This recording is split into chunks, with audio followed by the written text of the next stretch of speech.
بعد ازاں اس سرزمین پر کچھ ایسے واقعات پیش آئے جو آگے چل کر سلطنت عثمانیہ کی بنیاد کا سبب بنے۔ اسلام کی سربلندی کی خاطر ارطغرل اور دیگر عثمانی سلطنتیں کی وجہ مجاہدین اور سرگرمیوں کی بنا پر عموماً ان کے ناموں کے ساتھ غازی کا لقب لگایا جاتا تھا، یعنی کہ غازی کا لقب سرگرمیوں کی بنیاد پر عموماً لگایا جاتا تھا۔ ارطغرل غازی عمر بھر سلجوقی سلطنت کے وفادار تھے، لیکن ان کی زندگی کے آخری ایام میں سلجوقی سلطنت اپنی آخری سانسیں لے رہی تھی اور منگول سلطنت نے پورے اناطولیہ یعنی کہ موجودہ ترکی پر قبضہ کر لیا تھا۔ ان کے لیے سخت تشویش کا باعث تھا اور ان کی آرزو تھی کہ ایک عظیم اسلامی سلطنت کا قیام عمل میں آئے۔ چنانچہ ارطغرل کے سب سے چھوٹے بیٹے غازی عثمان اول نے ان کا یہ خواب پورا کیا اور ایک عظیم الشان سلطنت عثمانیہ کی بنیاد رکھی۔ جو کارنامے ارطغرل غازی نے سر انجام دیے، شاید ہی کسی دوسرے مسلم سپہ سالار نے سر انجام دیے۔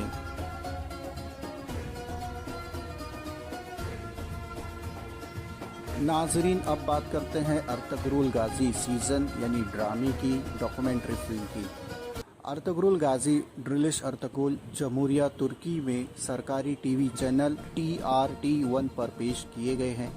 ڈرامے ارطغرل ڈرلش کا اردو ترجمہ ہے، جس کا پہلا سیزن 2015 کو پاکستان میں ہم نیٹ ورک کے چینل ہم ستارے پر پیش کیا جا چکا ہے اور دوسری بار نئی اردو ڈبنگ کے ساتھ اپریل 2020 سے PTV ہوم پر چلایا جا رہا ہے۔ ترکی کی تاریخ میں ڈرامے کا یہ سب سے بڑا منصوبہ ہے۔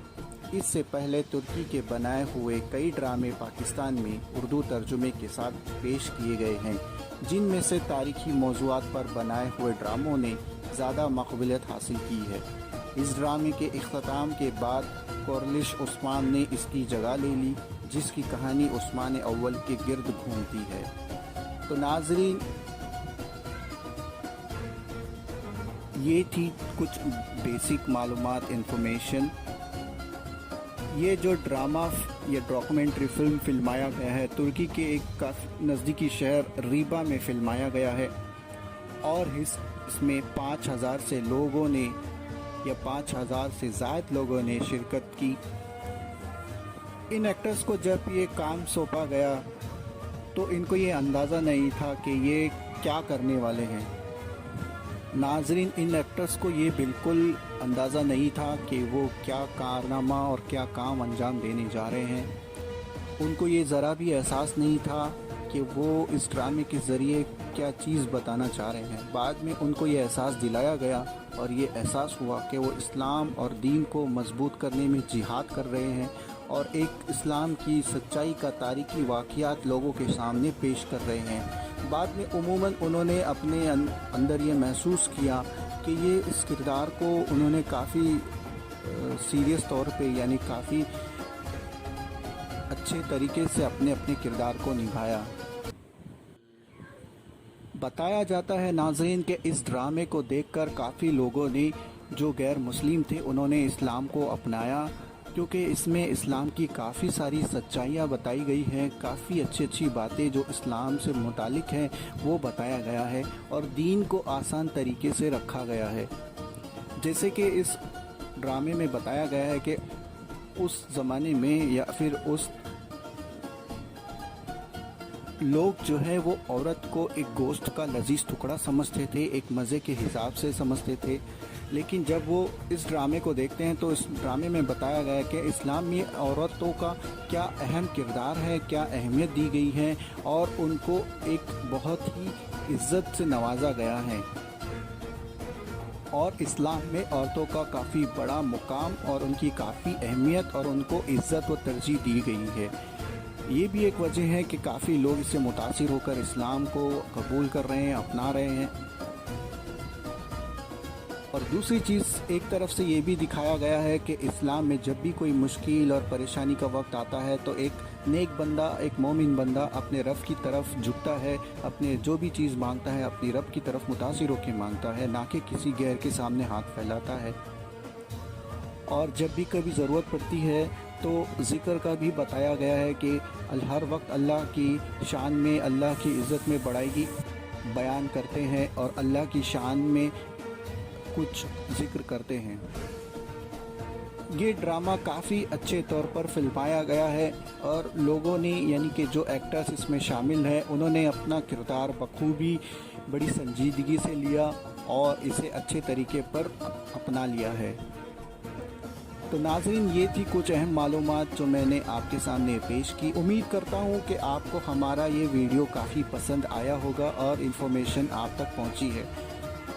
کمنٹ باکس میں آپ لکھ کر ضرور بتائیں کہ آپ کی کیا رائے ہے اور آپ آگے کیا دیکھنا پسند کرنا چاہیں گے۔ تو دوستو اور ناظرین، اس ویڈیو کو لائک شیئر ضرور کیجئے اور سبسکرائب بھی کیجئے تاکہ آنے والی ویڈیو اور معلوماتی انفارمیشن آپ سے نہ چھوٹے، اور بیل آئیکن کو ضرور پریس کریں تاکہ نوٹیفیکیشن آپ تک پہنچتی رہے۔